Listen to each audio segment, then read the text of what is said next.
Alors, shalom à tout le monde. Donc là, aujourd'hui, c'est pas une exhortation, c'est pas un prêche, c'est une étude. C'est-à-dire que là, euh, déjà, il faut prendre des notes et on va essayer d'aller beaucoup plus loin que ce que nous disons d'habitude. On va essayer d'aller plus en profondeur. Donc, je m'attends de votre part à des interventions sur des choses qui peuvent prêter à confusion. J'avais fait ça en trois parties. J'avais fait une partie polémique, spéciale polémique. Polémique, hein, si, c'est Internet. Une partie polémique, c'est-à-dire une partie qui devait déranger même, euh, qui devrait même, qui aurait dû nous déranger. J'ai fait une partie un peu plus longue et historique. Et puis j'ai fait une présentation toute simple. Le but euh, dans une étude, c'est de pas, voilà, c'est de dépasser le côté superficiel et d'aller maintenant dans la profondeur, d'oser poser les questions qui dérangent. Et puis, si vous voulez intervenir, vous êtes les bienvenus. Par contre, je vous demanderai donc, si vous intervenez, si vous donnez un avis, que ce soit appuyé au moins sur un passage. Même si vous ne le connaissez pas par cœur, que vous puissiez évoquer le passage. Et si vous ne le faites pas, je passe dans la partie qui peut porter à controverse. Donc voilà, c'est pas un prêche, c'est juste un partage. Et puis le but, c'est que nous ayons des fondements bien solides ensemble. Est-ce que quelqu'un peut prendre Hébreu 6 pour moi, s'il vous plaît? On va commencer par Hébreu 6. Amen. Je lis au nom de Yeshua la parole. Amen. C'est pourquoi, laissant les bases de l'enseignement relatif au Messie, tendons vers la maturité sans avoir à reposer le fondement du renoncement aux œuvres mortes de la foi en Dieu, de l'enseignement concernant les baptêmes et l'imposition des mains, de la résurrection des morts et du jugement éternel. C'est ce que nous ferons si Dieu le permet. Amen. 6.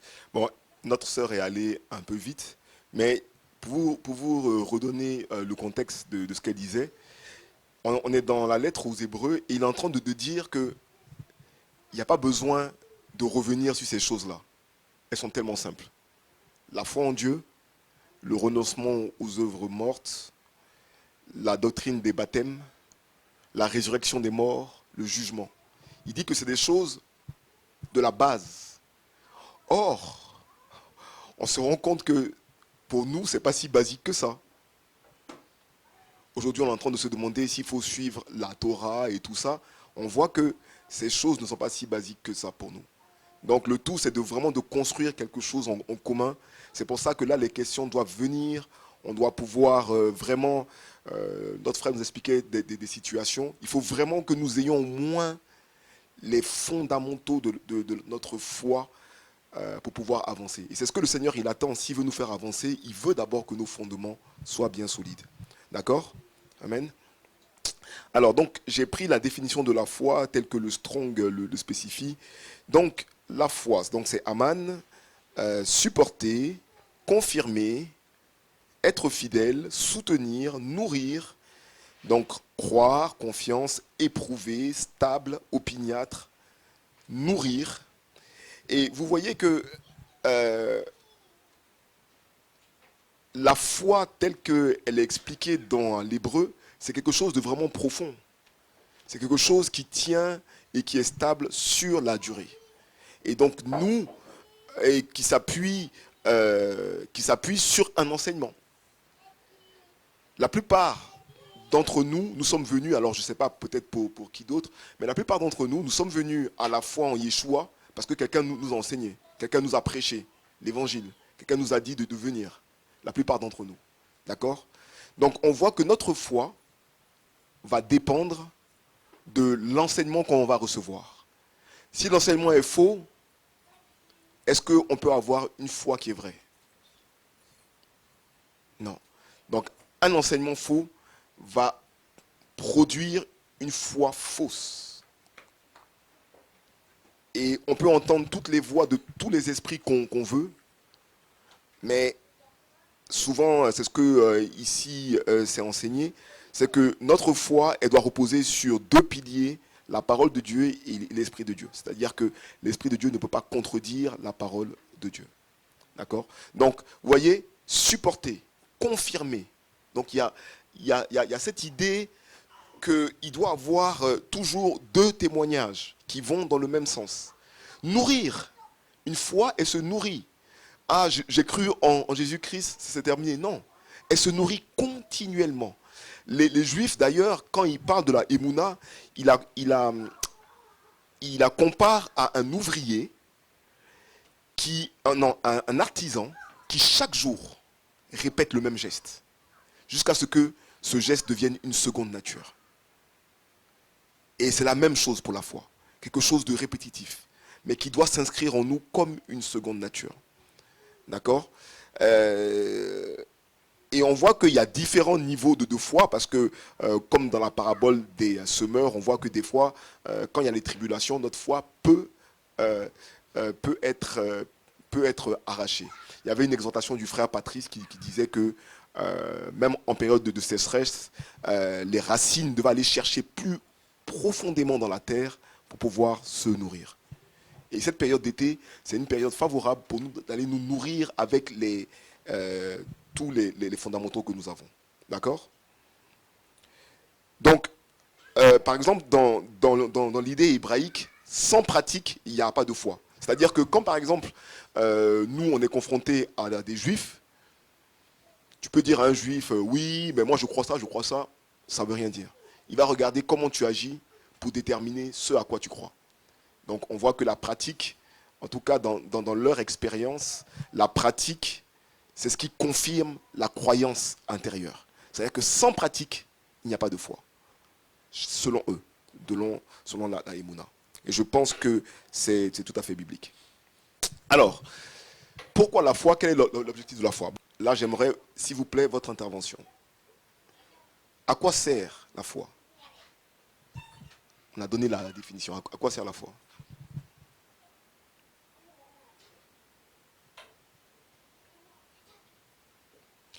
Déjà, on a dit que un enseignement faux ne pouvait pas produire une foi vraie. Déjà, on a déjà ça comme élément. Mais à quoi sert la foi? Pourquoi le Seigneur il veut qu'on fasse les choses avec foi? Déjà, la parole dit que sans la foi, on ne peut pas lui plaire. Donc déjà, c'est une relation avec le Tout-Puissant. Ok. Donc sans la foi, on ne peut pas lui plaire. Autre chose? Pour moi, je peux rajouter que la foi, ça nous sert à se renforcer, à tenir sur le chemin que nous sommes en train de suivre. Donc la foi nous permet de tenir, de lui plaire. La foi est un témoignage. D'être juste et intègre. D'être juste et intègre. Tout ça c'est vrai, hein, c'est bien l'idée. Et le Seigneur, il nous demande la foi. Il dit le juste vivra par sa foi. Donc il y a quelque chose que lui, il cherche à obtenir. Déjà, la foi, Jacques nous enseigne que la foi doit produire des œuvres. Parce que la foi sans les œuvres, elle est morte. Amen. Donc la foi, c'est que il y a quelque chose qui doit sortir de ce que nous croyons, de ce que nous avons entendu. Si nous avons entendu une prédication, si nous avons été touchés par un témoignage, et bien cette foi-là, elle doit produire quelque chose dans nos vies. D'accord? Bon, alors, c'est ce que notre frère avait dit. Alors, j'ai mis deux points et on va pouvoir développer après. D'abord, la foi nous permet de croire qu'il existe, alors qu'il est invisible. Donc, on voit que la foi, c'est quelque chose qui ne se base donc pas sur le visible, mais sur l'invisible ou sur quelque chose qu'on a entendu. Mais le deuxième volet de la foi, et je crois qu'il nous pose un vrai challenge, c'est de croire ce qu'il dit. Alors, quelle est la différence entre croire qu'il existe et croire ce qu'il dit? Benjamino. En fait, moi, j'avais même envie de revenir au tout début, parce que croire qu'il existe, ça, c'est à notre époque. Il y a déjà une première difficulté, c'est de croire en Dieu. Maintenant, si on regarde à Adam et Ève, ils n'avaient pas ce problème de croire est-ce qu'il existe, il n'existe pas. Et donc, à leur époque, ce qui se passait, la foi, en fait, c'est la confiance dans ce que Dieu a dit. Donc, de ne pas manger de l'arbre de la connaissance du bien et du mal. Donc, ça fait partie de faire confiance à Dieu et lui obéir à ce qu'il a dit. Amen. Donc voilà, il a tout résumé. Bon, bah, merci, on peut rentrer. Mais voilà, croire que Dieu existe, et c'est ce que Jacques mentionne quelque part ici, il dit, mais même les démons croient qu'il existe. Maintenant, croire ce qu'il dit, ça, c'est le défi de toute notre vie. Adam et Ève, comme notre frère l'a mentionné, ils voyaient, enfin, ils avaient une relation avec Dieu de face à face. Maintenant, croire ce qu'il dit, ça va être notre défi jusqu'à la fin de notre vie. D'accord? Et croire ce qu'il dit, on va devoir le prouver. Vous vous rappelez de la fameuse phrase « Je suis croyant mais non pratiquant ». Ça n'a aucun sens. C'est parce que je crois que je pratique, voilà plutôt comme ça qu'on devrait voir les choses. Et Jacques, il mentionne quelque chose d'intéressant. Il dit que de croire que Dieu existe, c'est une chose. Ensuite, de produire les actes de cette foi, ça en est une autre. Et que ces deux composants vont emmener sa foi à son plein épanouissement. Ça, c'est la version Semeur. La version Second dit qu'il emmène la foi à sa perfection. Voilà. Et que les œuvres, quand ils complètent la foi, ça rend la foi parfaite. Donc, voici ce que le Seigneur attend de nous, que nous ayons une foi parfaite. Est-ce que c'est possible? Eh oui. Donc, on voit que de croire en Dieu, de croire qu'il est, et puis d'agir conformément à ce qu'il dit, parce que c'est ça le deuxième problème, c'est ça qui emmène les difficultés, et c'est là où on va être challengé dans toute notre existence. Bon, ça c'est des choses que nous savons déjà tous.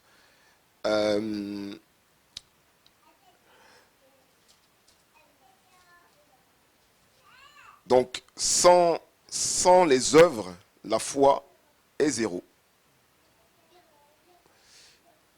Pardon, là, je suis trop loin. Sans les œuvres, la foi est zéro. Alors, les œuvres de la foi, qu'est-ce qu'ils peuvent être? Est-ce que quelqu'un peut me donner un exemple sur les œuvres de la foi, ma sœur?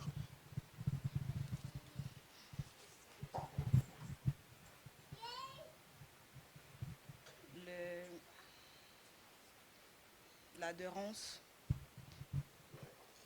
la confiance, la fidélité. Maintenant, comment ça peut se manifester?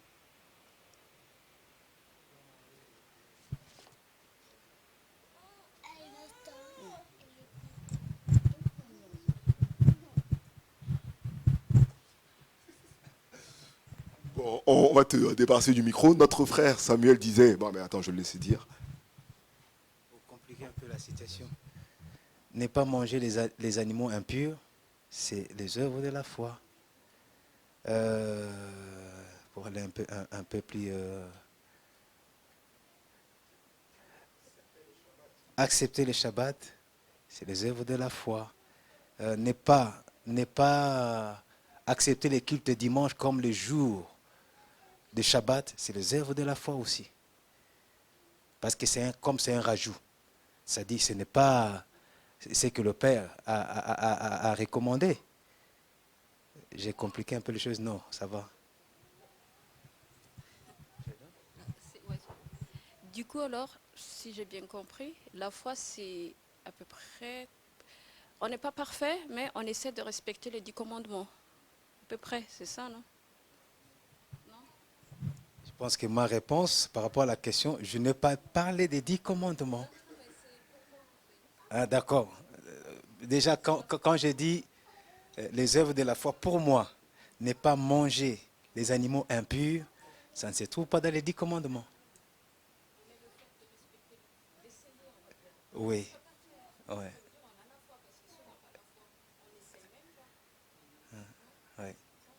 Ben, le fait d'essayer, pour moi, c'est déjà, tu essaies à vivre selon les œuvres de la foi.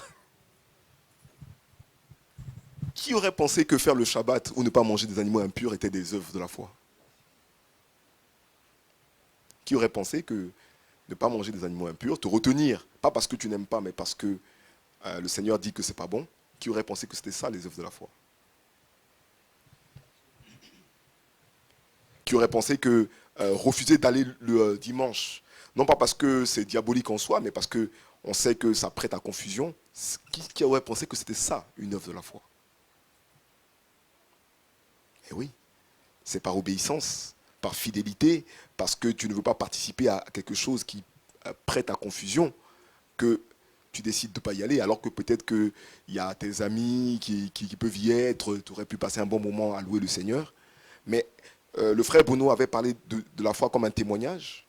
Mais en fait, quand tu refuses, par exemple, d'aller à un culte de dimanche parce que tu sais la confusion que ça peut mener, c'est un témoignage.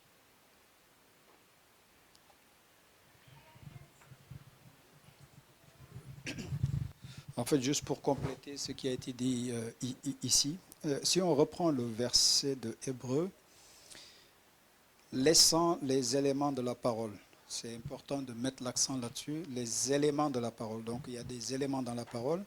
Et donc, en fait, c'est pas la parole qu'on laisse, mais c'est les éléments de la parole.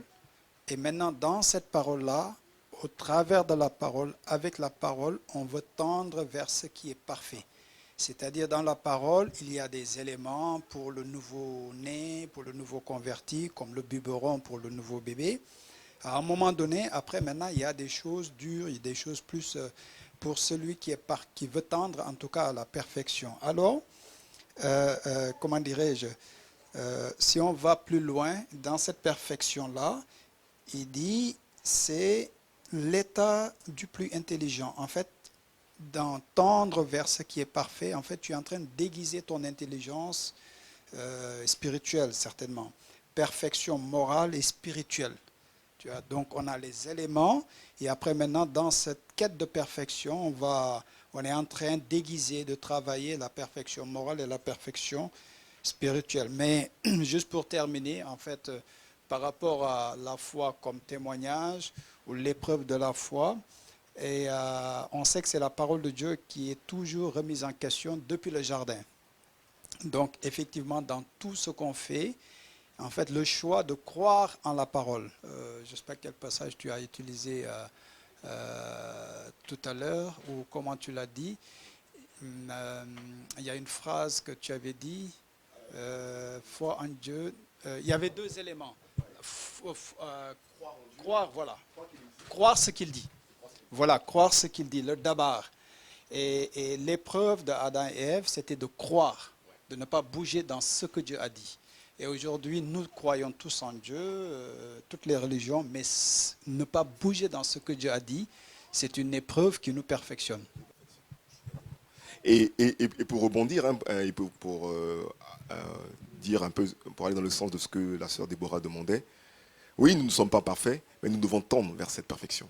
Et en fait, c'est le fait de continuer à chercher à connaître Dieu et à chercher à méditer sa parole et que son esprit nous guide, c'est ça qui nous perfectionne, hein, jusqu'à nous rendre à l'image, à la stature. En parlant des éléments de la parole, il y a d'autres versions qui disent les premiers éléments de la parole. C'est-à-dire que ça, c'est censé être le béaba, d'accord, que nous sommes en train de faire. Et pour pouvoir grandir dans ce que Dieu nous demande. Le connaître, je ne sais pas pourquoi le passage n'est pas apparu ici. Le connaître, et c'était la prière de ce matin, on peut connaître les Écritures sans connaître Dieu. Et le Seigneur Yeshua, il dit dans un passage, il dit, mais vous sondez les Écritures parce que vous croyez voir en elles la vie éternelle, mais en fait, les Écritures rendent un témoignage de moi. D'accord? Et dans notre relation de le connaître, et bon, le passage n'est pas apparu ici, mais vous le trouverez dans Jean 17, il dit, la vie éternelle, c'est qu'ils te connaissent, toi le seul vrai Dieu, et celui que tu as envoyé, Yeshua HaMashiach. C'est-à-dire que ce que nous faisons ici, nous nous entraînons à avoir une relation avec lui. Et nous comprenons que la relation que nous avons avec lui, c'est par son esprit, bien sûr, mais c'est aussi par sa parole, par ce qu'il dit. Et plus nos cœurs sont circoncis à discerner ce qu'il dit de ce qu'il ne dit pas. C'est-à-dire, imaginons une situation. Le frère Samuel... le frère Samuel n'est pas là un Shabbat. Et puis, quelqu'un vient nous dire, mais on a vu le frère Samuel faire des courses au supermarché le jour du Shabbat. Qui va croire ce qui a été dit?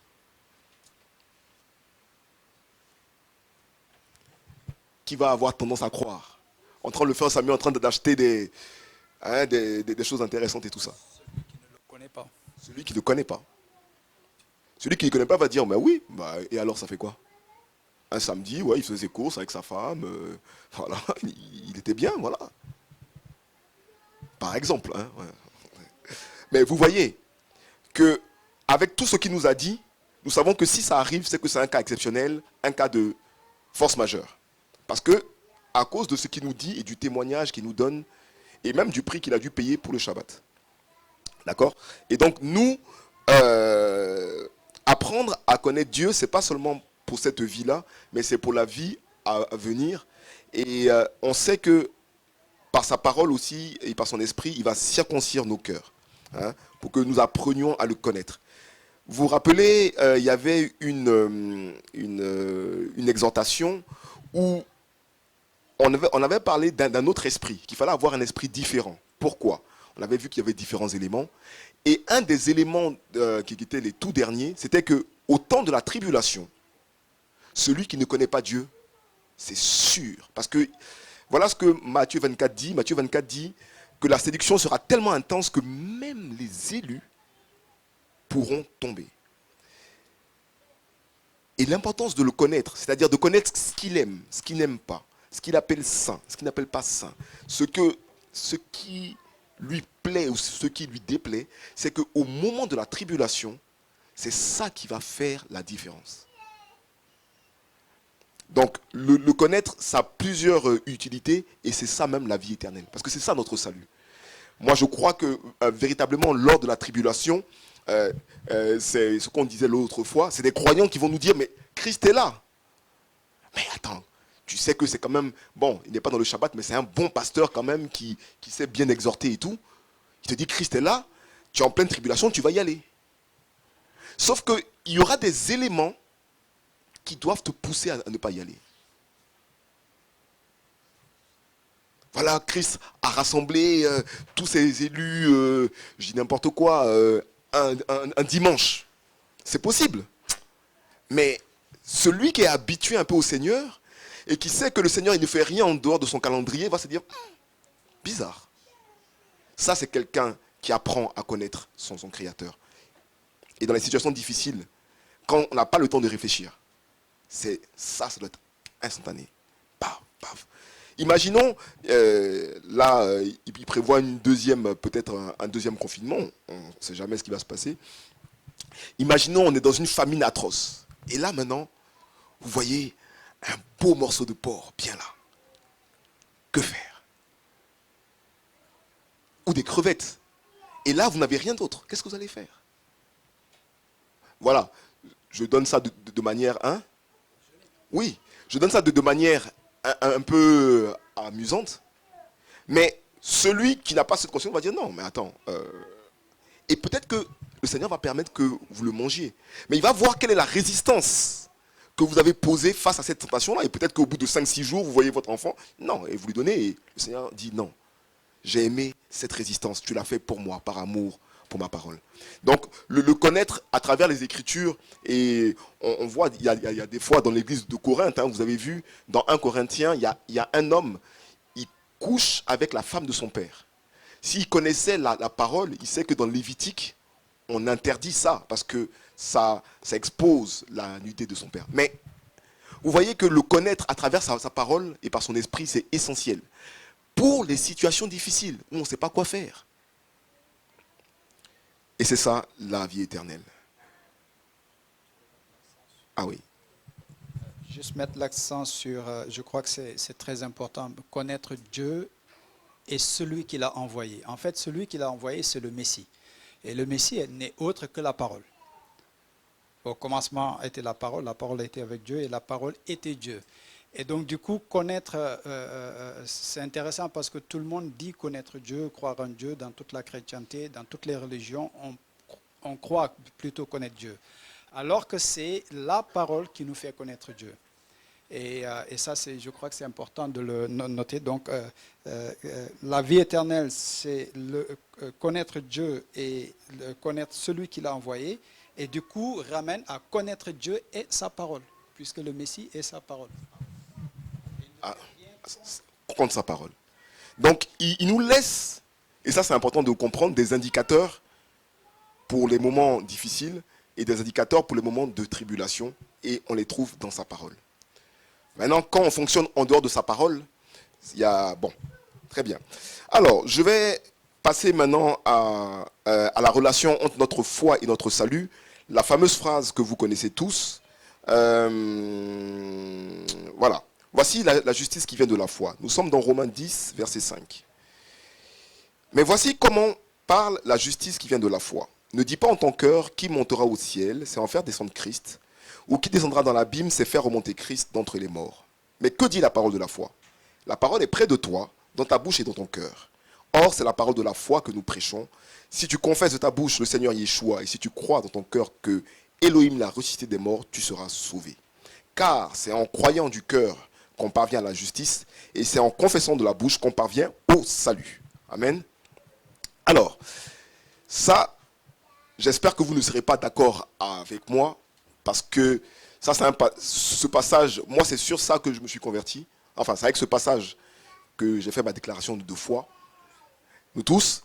Donc, c'est-à-dire que il suffit de confesser de ta bouche et de croire, et tu es sauvé. C'est bien ce que ce passage dit. N'est-ce pas? Et en regardant encore ce passage, est-ce que cette phrase dit quelque chose à quelqu'un? Qui montera au ciel, c'est en faire descendre Christ, et qui descendra dans l'abîme, c'est en faire remonter Christ d'entre les morts? Ça rappelle quelque chose à quelqu'un, cette phrase? Attends, je vais passer là. En espagnol? Josué, bueno, Dios le dijo a Josué que meditara mucho en la palabra y que la palabra siempre estuviera en su boca.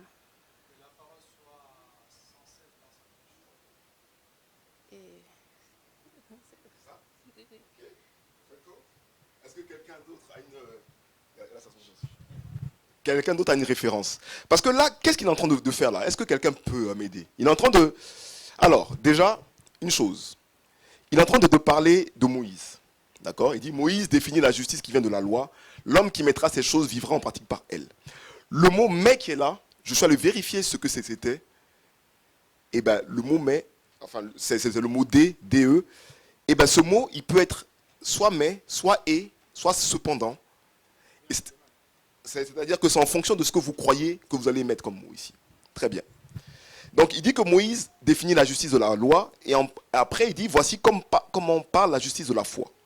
Donc, la justice de la foi dit, qui montera au ciel, c'est en faire descendre Christ, qui descendra dans l'abîme, c'est en faire remonter Christ. Donc, en fait, il est en train de donner les éléments pour le salut. Mais où est-ce qu'il tire cette référence?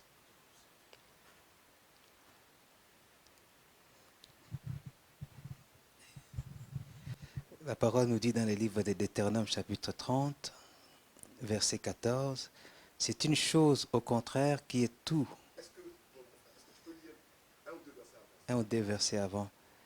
Deutéronome chapitre 30, à partir du verset... Ok, je commence à partir du verset 12. Ok, il est dit, ces commandements que je te prescris aujourd'hui n'est certainement point au-dessus de tes forces est hors de ta portée. Il n'est pas dans le ciel pour que tu dises qui montera pour nous au ciel et nous l'ira chercher, qui nous le fera entendre afin que nous le mettions en pratique. Il n'est pas de l'autre côté de la mer pour que tu dises qui passera pour nous de l'autre côté de la mer et nous l'ira chercher, qui nous le fera entendre afin que nous le mettions en pratique. Et continue. C'est une chose, au contraire, qui est tout près de toi, dans ta bouche et dans ton cœur, afin que tu la mettes en pratique. Si le frère avait lu encore un peu auparavant, vous auriez vu qu'il était en train de parler de tous les commandements de la Torah. Alors, qu'est-ce que Paul est en train de...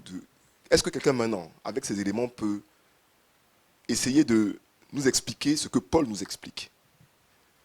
C'est-à-dire que cette parole, elle est souvent donnée à tout nouveau croyant qui veut s'engager avec le Seigneur. En disant qu'il suffit juste de dire que Yahweh a relevé Christ d'entre les morts et on est sauvé. Si on fait cette confession, on est sauvé. Mais à la lumière de tout ça, qu'est-ce qu'on comprend maintenant que l'apôtre Paul dit?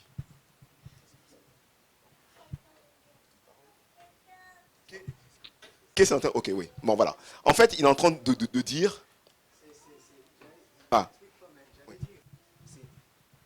C'est très, très important ce qu'il est en train de dire. Parce que nous tous, on est passés par là. Et tant que serviteurs, servantes, nous avons fait passer des gens par là. Confesse seulement, j'ai reçu Jésus, j'ai fait ceci, j'ai fait ceci. Or, en fait, la mauvaise... Bon, il y a des fois, ça tient, la personne est sincère. Moi, je l'avais fait, j'étais sincère, c'est comme ça que j'avais reçu Jésus. Mais il y a des fois, ce n'est pas sincère. On croit que non, oui, le salut est là, mais en réalité, c'est important de comprendre ça. En fait, ça a l'air d'être masqué comme ça, et c'est masqué, je crois. C'est que il est en train de... Ça veut dire que maintenant, il faut imaginer Paul. Eux, ils n'ont pas le Nouveau Testament, ils n'ont que la Torah. C'est-à-dire que quand il dit ça aux gens à qui il parle, les gens comprennent de quel passage. Il est en train de dire que le croyant, et c'est ce que Jean dit, quand Jean dit pour celui qui aime Dieu, ses commandements ne sont pas pénibles. Voilà ce qu'il est en train de dire. Le croyant, s'il croit que le Seigneur a été ressuscité d'entre les morts, s'engage maintenant à suivre la Torah et à ne pas dire que la Torah est trop difficile. Regardez bien le passage. Il prend le passage de Deutéronome 30, verset 12, que notre frère a lu. Un passage où Moïse est en train de leur prêcher la parole de la foi, de la justice qui vient de la foi. Que le croyant ne doit pas dire que c'est trop difficile, que c'est trop loin, que c'est trop compliqué, mais de dire que c'est près de son cœur et dans sa bouche. Hein? Voilà, c'est des gens. Ils ont Deutéronome, Nombre, Lévitique, Genèse. Et le croyant doit dire que la Torah, à cause du Seigneur, est facile à appliquer. Et celui qui dit ça, c'est celui qui a accès au salut. Mais comme j'ai vu que vous ne réagissez pas, je vais vous poser des questions qui vont créer la controverse. Et celui qui s'engage, mais ne s'engage pas à mettre cette Torah en pratique. Qu'en est-il de son salut? Oui, mais dans la traduction, il met « mais » ici. Or, ce mot peut dire « et » ou bien, ça peut être un mot qui relie la justice qui vient de la loi et la justice qui vient de la foi. Voilà quel est le problème que nous trouvons dans nos assemblées quand on fait une opposition entre la justice qui vient de la foi et la justice qui vient de la loi. Or, ces deux justices travaillent ensemble. Et c'est ce que Paul est en train de nous dire. Il est en train de dire que la foi dans le Messie doit te faire croire qu'il a tout mis à ta disposition pour que la Torah soit facile. Bon, là c'est moi qui paraphrase. Voilà. Ok. Oui, je vais répéter. Parce que je vous ai dit, ça c'est un passage qui pose controverse. Paul est en train de prendre Deutéronome Non, c'est pas évident du tout. C'est pour ça que... Mais là, on parle du salut. Hein. On parle de la foi comme élément pour nous sauver. Maintenant, est-ce qu'une confession de la bouche et une croyance en ce que le Seigneur a fait suffit?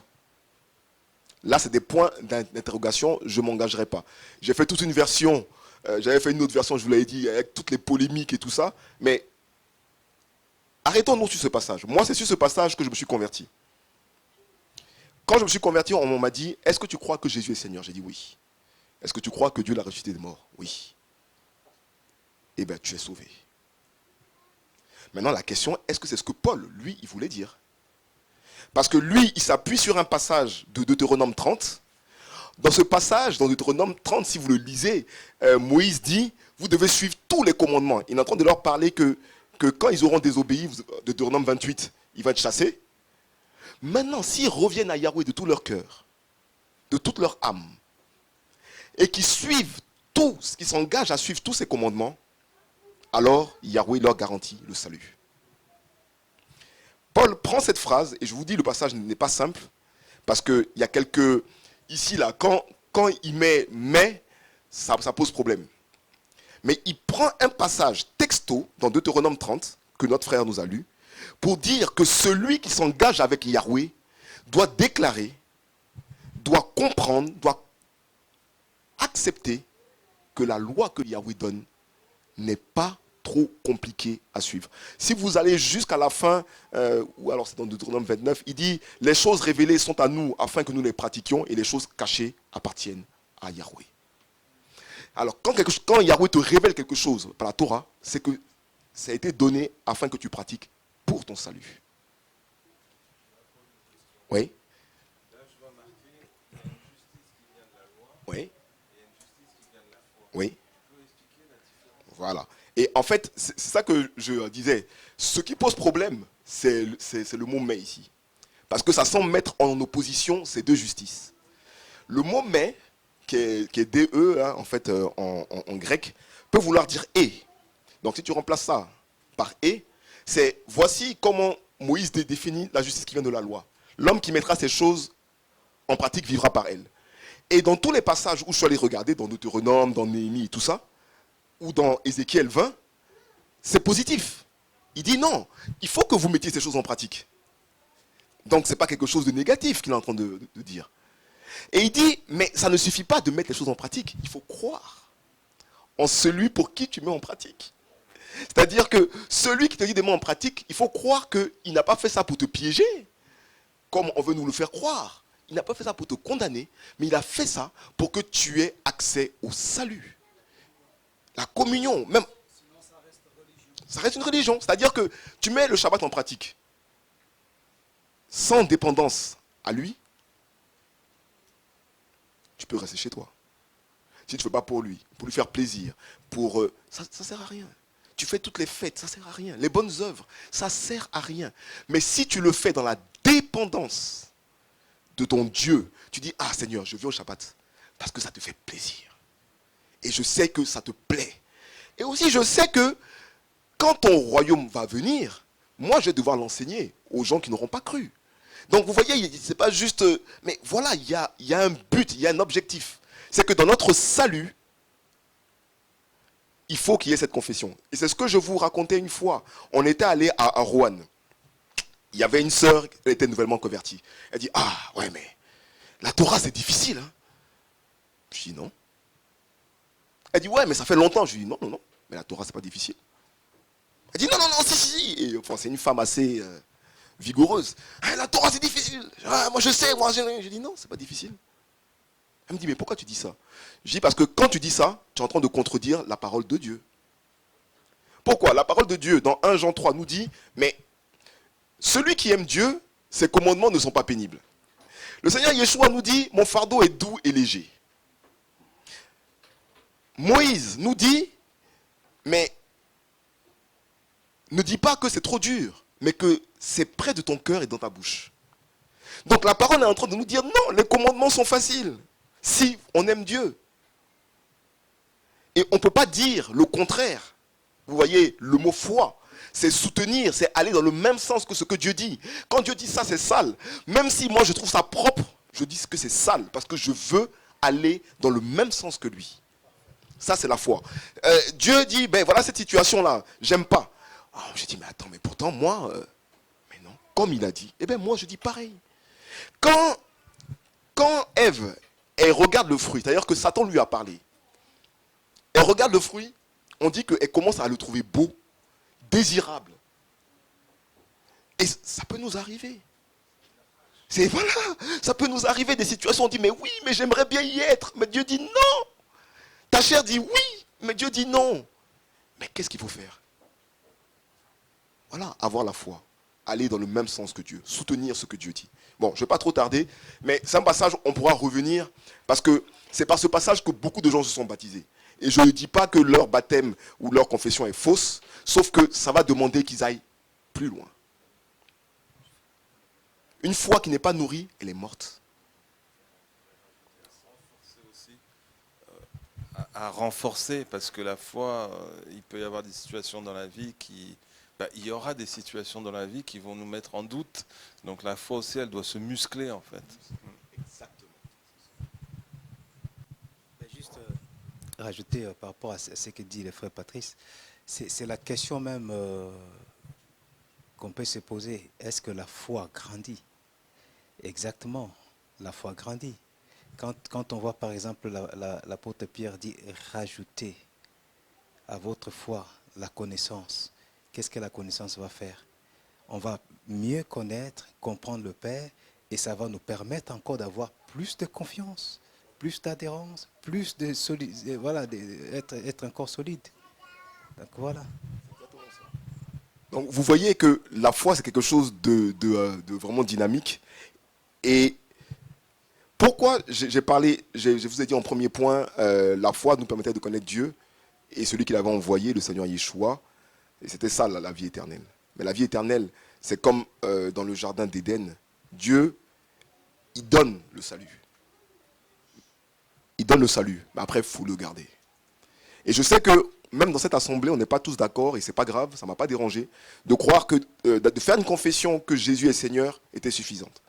Moi, je crois que ça nous demande un peu plus. Mais bon, donc, oui. Ouais.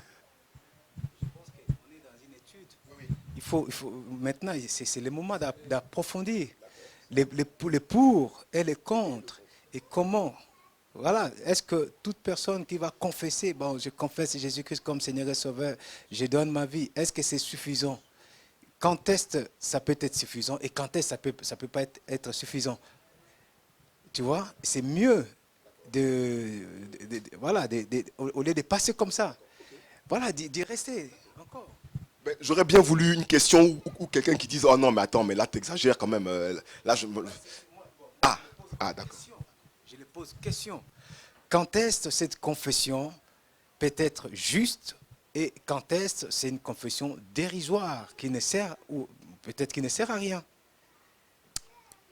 Je vais vous poser des questions pour mener un peu de controverse, pour aller un peu plus au fond. Quand le croyant croit, il a le Saint-Esprit. Oui ou non? Très bien. Le Saint-Esprit, quel est le rôle du Saint-Esprit dans la vie du croyant?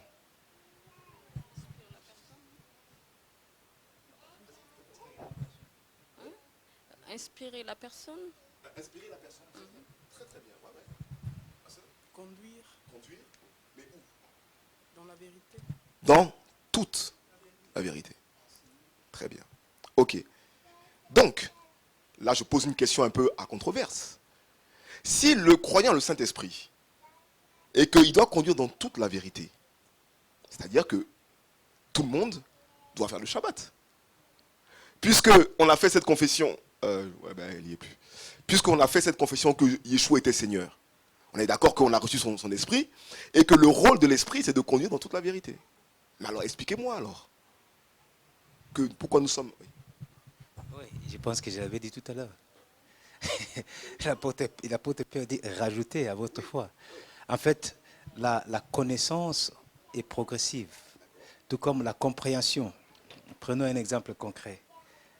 Un exemple concret. Un exemple concret. Je peux dire, il y a 5 ans, je prends un exemple général.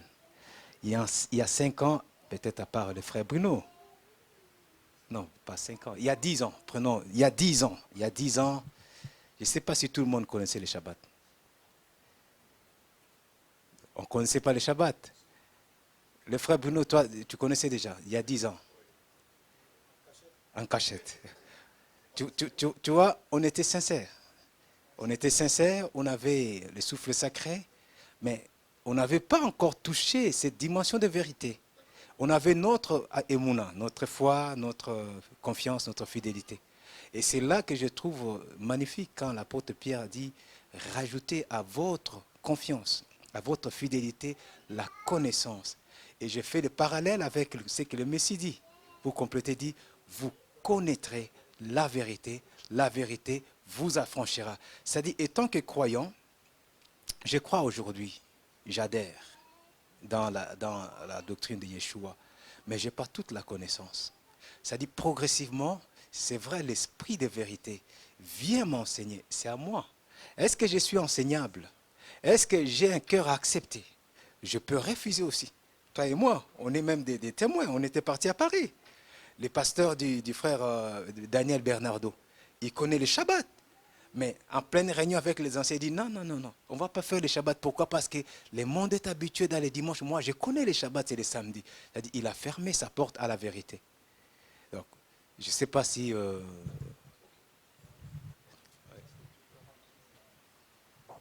Vous comprenez un peu ce que nous sommes en train de... Oui, tu veux rajouter, ma soeur? Je ne veux pas sortir du thème. Et il y a un verset dans Job 36, dans Job 37, verset 23 qui dit nous pouvons atteindre le Tout-Puissant, sa grandeur se manifeste dans sa force, mais le droit et la parfaite justice. Il ne les maltraite pas. Voilà pourquoi les hommes doivent le craindre. Il reste indifférent à tous ceux qui se croient sages. Donc là, comme je comprends aussi, il faut vraiment le craindre. Et en fait, il faut pas... On apprend tous les jours avec lui. Et il ne faut pas se surévaluer, en fait. Et donc, c'est pour ça, je pense que... Enfin, moi, je rajouterais craindre dedans.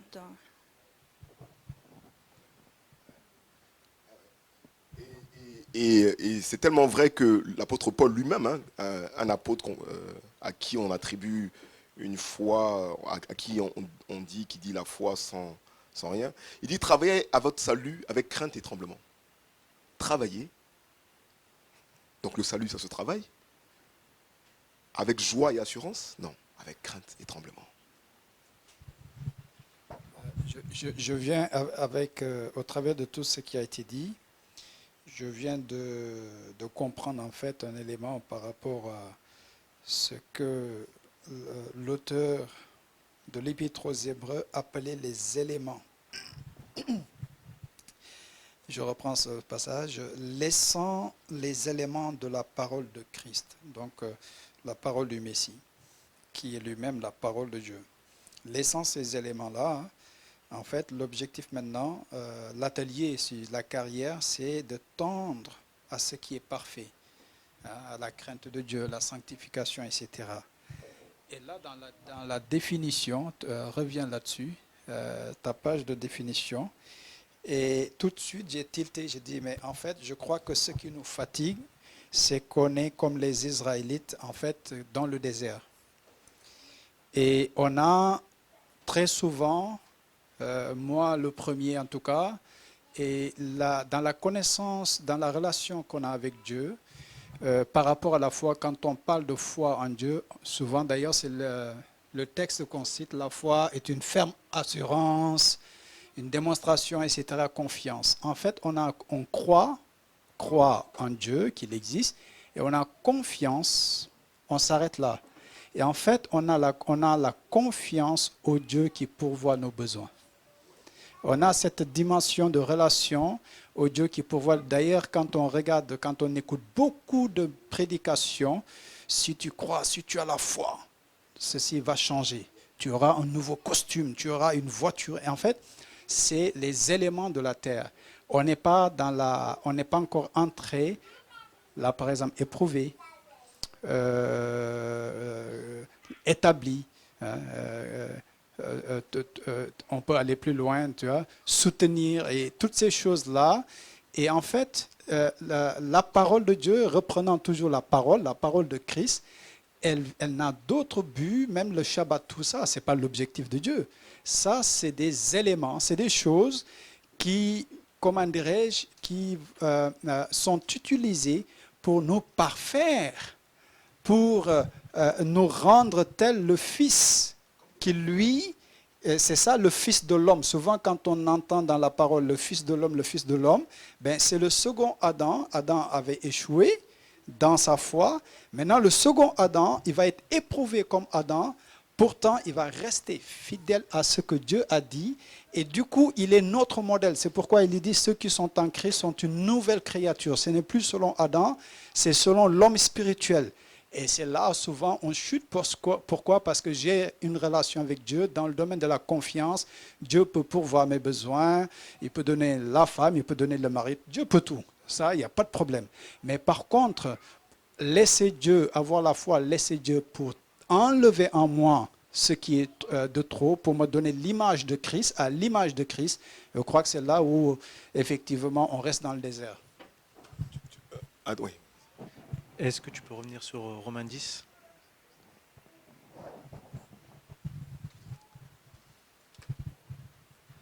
Moi, j'ai une question par rapport à ce passage qui dit que si tu confesses de ta bouche le Seigneur Jésus, et si tu crois dans ton cœur que Dieu l'a ressuscité des morts, tu seras sauvé. Maintenant, avant Jésus, Moïse, Abraham, maintenant, quelle était leur confession de foi? Par quelle confession? Comment ils ont été sauvés? Est-ce qu'ils ont été sauvés ou pas? Tu vois, c'est une très bonne question. C'est le passage qu'un jour le frère avait donné dans Hébreux 4, où on dit que l'évangile leur a été prêché. Et là, en fait, là, Paul est en train de dire, regardez, la justice qui vient de la foi, c'est-à-dire que c'est l'évangile. Le Seigneur Yeshua dira, mais non, dans Galates 3, il dit que Abraham, il a reçu l'évangile. Et une fois, on avait une discussion avec les frères, mais c'est quoi l'évangile? Parce que eux, ils reçoivent un évangile qui peut les sauver. Parce que là, il est en train de reprendre le passage que Moïse avait dit pour dire que c'est ça qui te fait venir au salut. Donc, qu'est-ce que l'évangile? Quand nous annonçons l'évangile, de quoi nous parlons?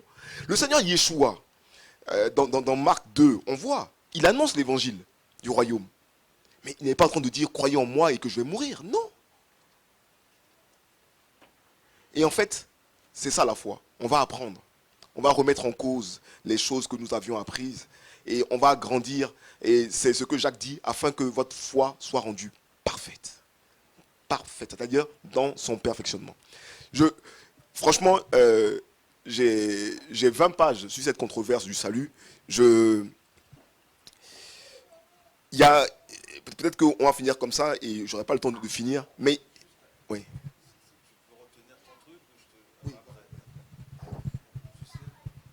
On a parlé sur le sujet, la confession et ce que c'est véritablement la foi. Et c'est vrai qu'il y a un verset, parce qu'en fait la foi, c'est, voilà, bon, elle est donnée aussi.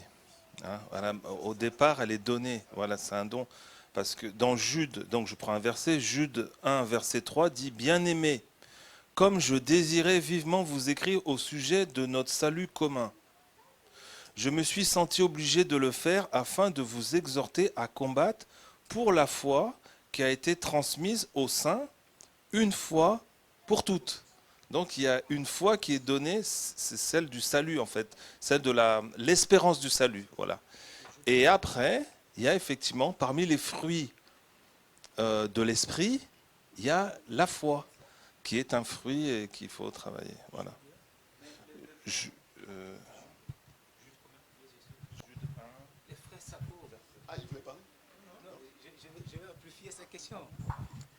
il a posé une très très belle question. Pourquoi, si tu confesses de ta bouche, et si tu crois que Dieu l'a ressuscité des morts, et pourquoi ces deux éléments? Parce que quand on parle de Yeshua, on voit que tout est relié avec la prophétie. Je ne me suis jamais posé cette question, mais c'est très intéressant de répondre à cette question. Oui. Les versets derniers de Romains 5, mais les versets 4, c'est la réponse. Oui, mais le verset 4 dit car Yeshua est la fin de la loi. Donc, dire que confesse Yeshua, c'est confesser la loi. Un peu.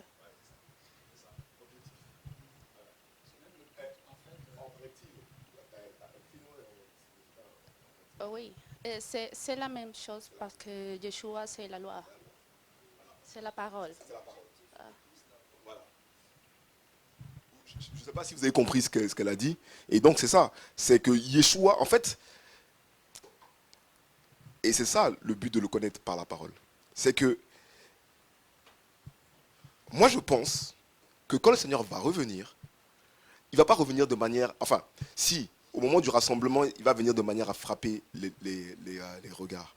Mais je pense qu'il y aura des signes avant-coureurs de ceux qui le connaissent. Ils vont commencer à dire, là, ça sent le retour. Ouais. Donc, tu avais posé une question avec la réponse. D'accord, ok. Il va répondre à sa propre... Mais l'évangile a été annoncé à Abraham, à Noé, à Abraham, tous ces gens-là, ils ont cru à l'évangile. Juste, et puis peut-être qu'on pourra terminer dessus, et puis après on va laisser le frère, c'est que quand vous lisez Hébreux 11, amusez-vous à le lire du début jusqu'à la fin. Vous savez, la véritable foi, sincère, c'est quoi? C'est une foi qui croit, mais qui n'obtient pas. Le but de la foi. C'est-à-dire, quand on commence, c'est la ferme espérance des choses qu'on espère. Mais quand vous allez jusqu'à la fin de Hébreux 11, toutes ces choses qu'on leur a promis, ils n'ont pas eu. Mais ils espèrent pour le monde à venir. Et il y a une partie, par exemple, que Abraham il a eu. Il a eu Isaac. Donc là, c'était une partie de la promesse. Mais Abraham, quand il est venu à Canaan, Dieu lui avait dit quelque chose qui n'est pas marqué directement, mais il s'attendait à voir une cité que Dieu lui-même avait faite de ses propres mains. Donc c'est pour ça qu'il est venu. Mais ça, il n'a pas eu. Et dans ce même passage de Hébreux 11, on nous dit qu'il y a des gens, ils ont refusé d'être sauvés, c'est-à-dire qu'ils étaient torturés, pour avoir une meilleure résurrection. Ils ont préféré dire non, je préfère que tu me tues maintenant, parce que ça va m'être bénéfique dans la vie à venir. Et la foi dans sa maturité, c'est qu'il ne va pas avoir tout. Il ne va pas tout obtenir. Mais qu'il y a des choses qui vont être rendues parfaites et dont il va bénéficier dans le monde à venir. Et je crois que c'est ce à quoi le Seigneur il veut nous préparer. Oui, croyez et vous allez avoir. Oui, croyez et il y a des choses que vous n'allez pas avoir, mais continuez quand même d'espérer. Moïse, ça c'est pas un truc qu'on voit trop, bon, je ne vais pas trop m'attarder dessus, mais Moïse, quand il va aller à Canaan, quand vous lisez Hébreux 11, il a une promesse de Dieu, comme quoi il va voir quelque chose que Dieu a construit lui-même. Et c'est avec cette perspective-là qu'il va. Et il rejette sa vie en Égypte avec la perspective qu'il va avoir.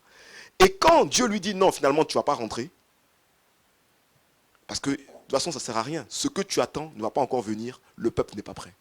Donc laisse tomber, ne rentre pas. Mais on voit que Moïse, malgré tout, il va voir le peuple, il dit non, restez fidèle à la Torah. C'est-à-dire que la foi dans sa perfection, ce pourquoi tu t'es battu, tu ne vas pas avoir, mais tu demeures fidèle quand même.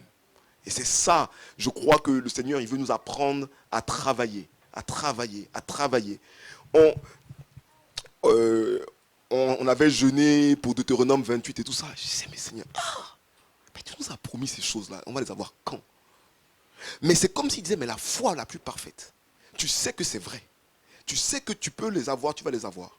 Mais bien que je suis fidèle, peut-être que tu ne vas pas les avoir, et tu continues toi aussi à demeurer ferme dans mes voies. Je vais laisser le frère Sako nous parler de ça, et puis on va terminer. En fait, la confession par la bouche, c'est tout simplement Deutéronome 6. Écoute Israël, c'est la confession que les Israélites faisaient avant la venue de Yeshua. Tout simplement. C'était, je vais le lire pour se remémorer. Je lis la parole au nom de Yeshua. Écoute Israël, l'Éternel notre Dieu est le seul éternel. Tu aimeras l'Éternel ton Dieu de tout ton cœur, de toute ton âme et de toute ta force. C'est ce que Yeshua nous demande aussi de faire, c'est de l'aimer de tout notre cœur. Donc c'est ça la confession de bouche, c'est de garder ses commandements et de le mettre en pratique. Ouais, la phrase d'après c'est « Tu aimeras l'Éternel ton Dieu de tout ton cœur, de toute ton âme et de toute ta force, et ces commandements que je te donne aujourd'hui seront dans ton cœur. » Vous voyez cette fameuse parole qui dit même dans Deutéronome 30, sera dans ton cœur. Et là, c'est pareil. C'est vraiment merci pour cet éclaircissement. Voici cette confession de foi. Ces commandements que tu nous donnes seront dans notre cœur. Et nous le faisons par foi et par amour. Et rien d'autre. Et ça, c'est cette confession, quand elle est comprise dans l'esprit et dans la vérité, c'est ça qui assure le salut. Juste... Hein? Oui. Ouais. Oui, c'est ça. C'est ça.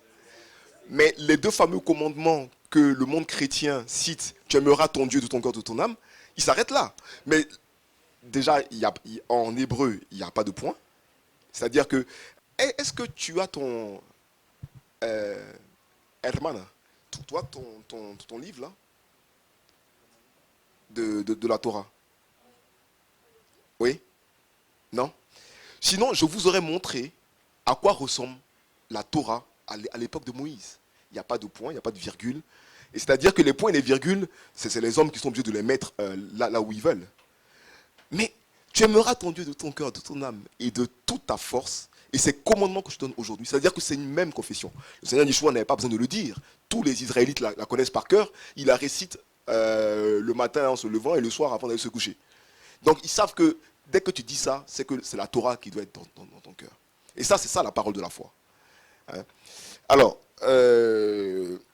pourquoi est-ce que, alors que nous sommes déjà une assemblée qui sommes convaincus que la Torah doit être pratiquée, pourquoi est-ce que dans l'affaire de la foi, nous revenons encore sur la Torah? Bon, comme je vous ai dit, j'ai supprimé plein de choses. Le tout, ce n'était pas de surcharger, mais c'était de croire, mais de savoir à quoi est attachée notre espérance. Quand vous faites le Shabbat, à quoi s'est attachée cette espérance? J'entendais, on était chez ma mère, j'entendais une discussion entre le frère Sako et puis mon cousin. Il disait, non, mais regarde, on croit la même chose, sauf qu'on a des pratiques différentes. Du coup, c'est pas grave. Hein? Il disait, non, mais on croit la même chose, sauf qu'on a des pratiques différentes. J'espère que vous avez compris que c'est la pratique qui détermine ce qu'on croit et pas le contraire. C'est ce que tu pratiques qui montre ce que tu crois. En qui tu crois et celui que tu veux servir. Mais je crois qu'on est dans des périodes de calme où le Seigneur nous laisse bien nous nourrir de la parole. Mais je pense que va venir une période où si ces choses ne sont pas dans notre cœur, croyez-moi, l'affaire du Shabbat, on va mettre ça, on va dire, écoute, là, c'est trop de problèmes pour ça. L'affaire de manger de porc ou pas, non, là, c'est trop de problèmes, je préfère être. Mais à qui il a été beaucoup donné, il sera demandé beaucoup. Regardez, alors, je vais juste, est-ce que quelqu'un peut prendre Romains 2, et puis on va juste passer sur ça. Si le Seigneur nous permet, on pourra revenir. Quand nous avons la foi sans la Torah, c'est-à-dire que quand nous renions la Torah, quelles sont les implications? Donc, sur notre foi. Et j'espère que ça va être un sujet à controverse et qu'il va avoir des réactions. Mais voilà. Est-ce que quelqu'un peut lire Romains 2? Attends. Attendez. Non, je vais dans l'avancement. Très bien. Je vais vous la lire. Et après, on va terminer dessus. Nous sommes... Attends. Je sors ici. Qu'est-ce que... Parce qu'on peut se dire que ce que nous faisons, c'est un peu un plus. C'est pas vraiment nécessaire. Bof.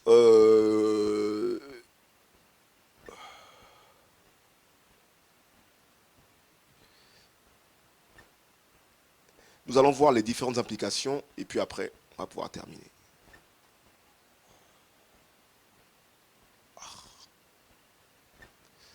Je vais vous lire ce passage, c'est dans Romains 2. Il est en train de parler aux Juifs.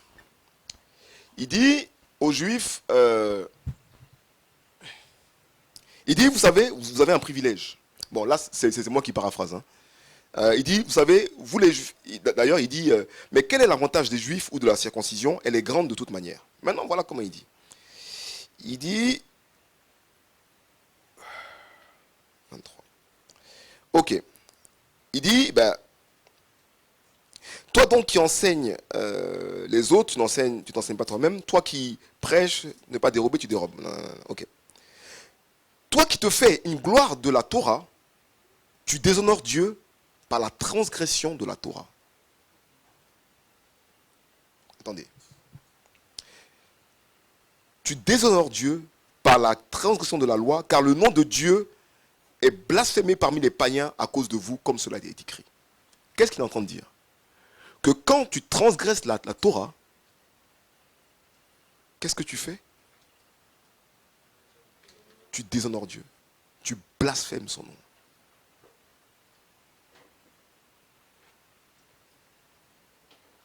Quand tu transgresses la Torah, tu blasphèmes le nom de Dieu. Et je veux bien comprendre pourquoi. Parce que la Torah, c'est qui l'a donnée? C'est qui a dit qu'elle était bonne? C'est qui a dit qu'elle pouvait faire vivre l'homme? C'est qui a dit que ça te rend supérieur aux autres nations en sagesse et en intelligence? C'est qui a dit ça? Il dit, mais quand tu transgresses la Torah, tu blasphèmes le nom de Dieu parmi les païens. D'accord?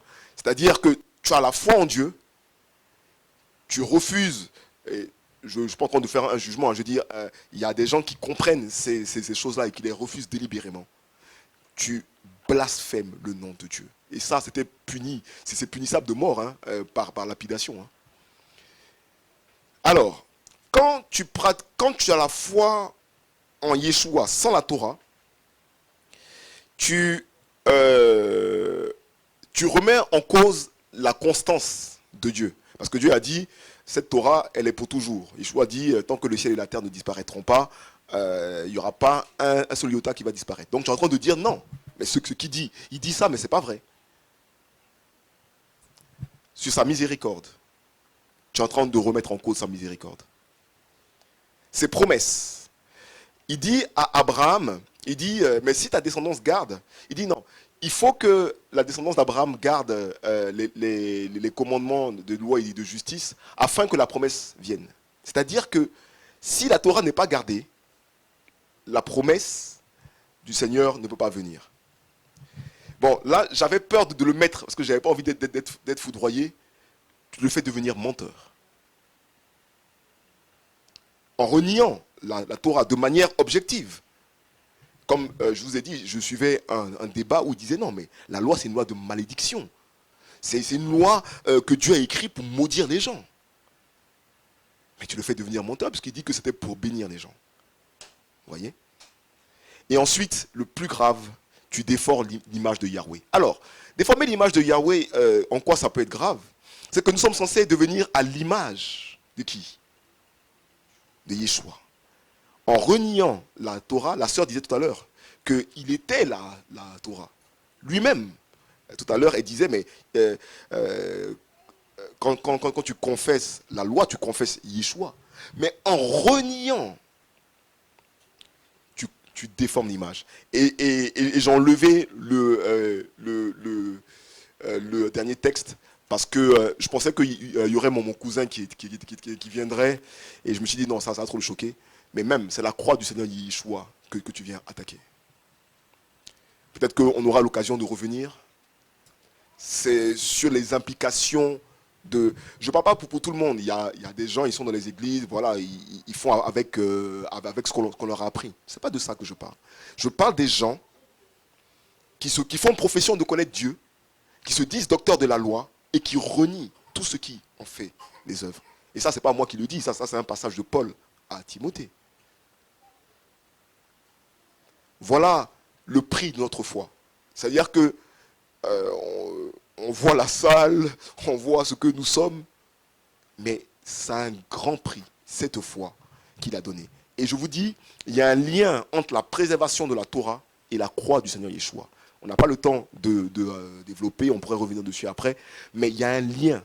Et là, on fait, la plupart d'entre nous, par ignorance, redescendre le Seigneur. Mais si le Seigneur nous permet de revenir sur certains aspects, il y a de grosses implications. Amen. Je vais juste lire un passage dans Ézéchiel 36 au verset 20 qui dit « Ils sont arrivés chez les nations où ils allaient et ils ont profané mon nom saint, mon saint nom, pardon, en sorte qu'on disait d'eux, car c'est le peuple de l'Éternel, c'est de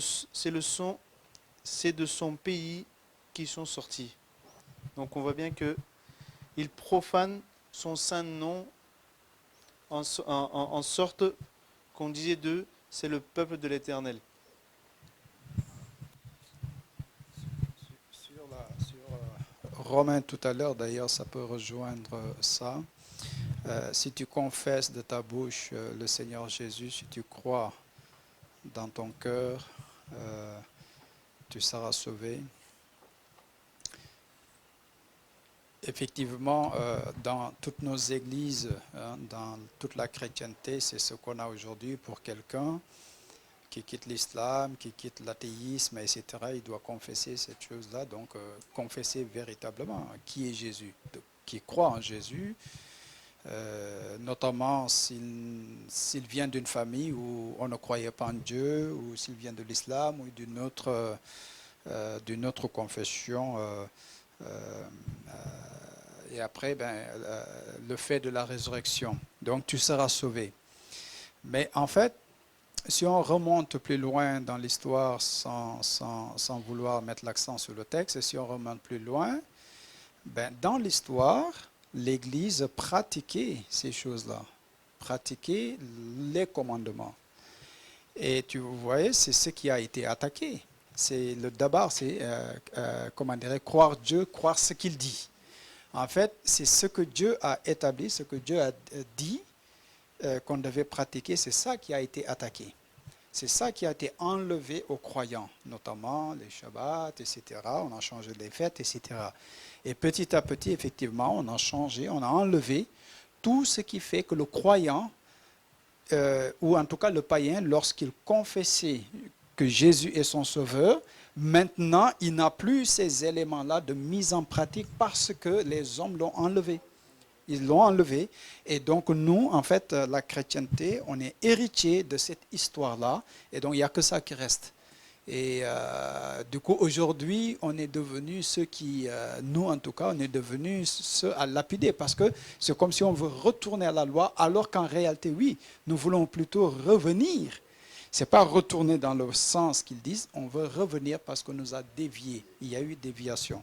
Donc effectivement, je crois que c'est bon. Après maintenant, on ne va pas lapider, on ne va pas accuser ceux qui sont dans, comme Benjamin le disait, effectivement, qui n'ont que ça. Maintenant, voilà, ce n'est que par nos témoignages, ce n'est que par... c'est là aussi, il faut beaucoup de sagesse. Ce n'est que par le témoignage, les choses qu'on partage. On vit ensemble, je vois Patrice avec sa famille, je vois la maman Juliette, quand il est venu en 2014, et la maman Juliette aujourd'hui qui organise le Shabbat chez elle et qui évangélise, alors que le gars, il a été lapidé dans tous les sens, et moi avec. Voilà, en fait, voilà, moi je voulais plutôt encourager là-dessus. Faisons attention par contre dans notre témoignage d'aller lapider. de dire, ben voilà, vous n'avez pas le salut, il faut pratiquer ça. Non, ça c'est l'œuvre de l'Esprit. Nous, nous ne sommes pas habilités à convaincre dans le mauvais sens. Il faut convaincre, mais dans le mauvais sens. Parce qu'il y a une conviction que seul donne le Saint-Esprit. Et donc, c'est au travers de notre témoignage, en le vivant, partageant des passages, invitant, là par exemple, ce Shabbat chez Maman Juliette, oui, des non-croyants, enfin non-croyants, qui ne croient pas au Shabbat, etc., ont été invités. Mais ils ont mangé du Shabbat. Ils se sont réjouis avec nous. Moi, il y a certains repas, je ne serais pas allé. Donc, c'est déjà des portes ouvertes. Donc, c'est par le témoignage, par le partage que petit à petit, le Saint-Esprit peut utiliser ces choses-là pour ouvrir les yeux. Juste, parce qu'une fois, j'avais rencontré quelqu'un qui... Ah oui, j'avais rencontré quelqu'un qui disait, ouais, mais c'est bon, j'ai pas besoin d'évangéliser, dans le sens, j'ai pas besoin de parler du Shabbat à quelqu'un qui croit déjà en Jésus-Christ. Mais non. Il faut qu'à sa foi, il rajoute des choses. Parce que ça, c'est pour son salut. Amen.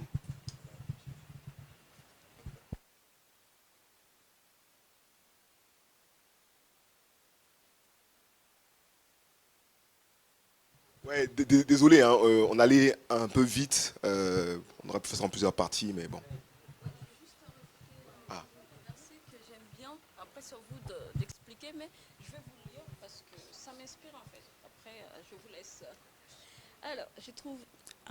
Alors, j'ai trouvé ce chapitre, c'est 1 Pierre 1, verset 7. J'ai lu à peu près jusqu'au verset 9.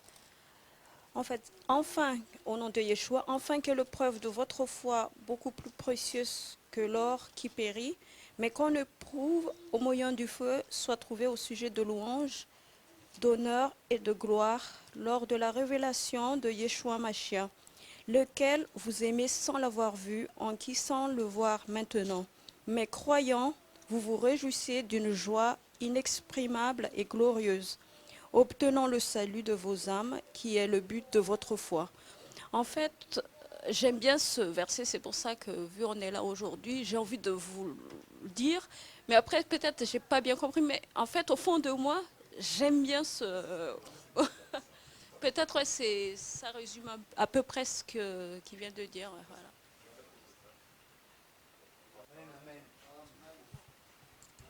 Amen. C'est pas fini, hein? C'est pas fini, on va continuer. Si le Père nous prêtera encore le souffle de vie le mercredi prochain. Tu seras là ou? Ok, donc on va continuer le mercredi prochain. Après, on verra si le frère Félix voudra encore nous rajouter un peu d'huile, le frère Bruno, ou on passera sur d'autres fondements. Amen. Bon, on va tous ensemble remercier le Père et puis recommander notre... Prions d'abord pour cette parole. Il y a une chose